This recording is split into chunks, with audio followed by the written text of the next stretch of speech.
I find that what works really well for me is humanizing the statistics and data. It is one thing to say,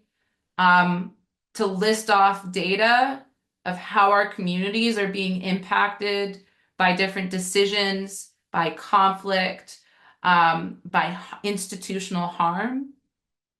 It's another to actually speak to the experiences of that and to allow storytelling to be a central tool in how we communicate the information we're trying to get across. To give an example, when I do any kind of work around residential schools in what is currently Canada, so residential schools where Indigenous peoples were brought into these schools and where we experienced cultural and direct genocide as a structurally violent initiative to eradicate our people as a people. When I speak to that and my family's experiences and my personal experiences with that, there's a lot of data, there's a lot of statistics that are thrown around when we talk about residential schools in public and education, on social media. And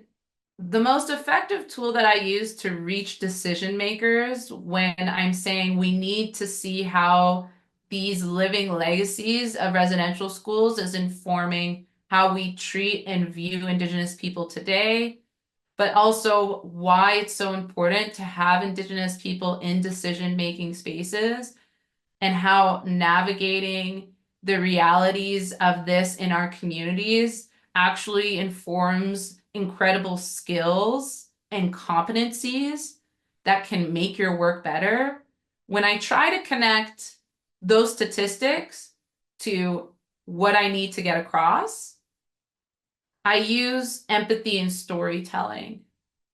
And so I use an exercise where I walk people through imagining a child that they know, walk them through in a hypothetical situation, that child going through many of the experiences that Indigenous people went through in residential schools. And what this does is it creates and places emphasis on the human story that the tool of statistics and facts is speaking to. It creates a space where we can start to bring the us versus them together.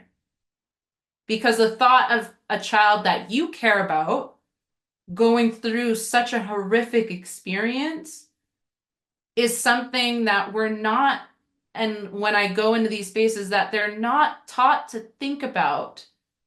when they think about what Indigenous people have gone through and are going through, because they see us as other. And so this time and time again has been my most effective way to reach people at the foundation of what we need to address in order to create spaces of cross-cultural communication and understanding that can lead to addressing the root causes of the violence we're seeking to address and peace building.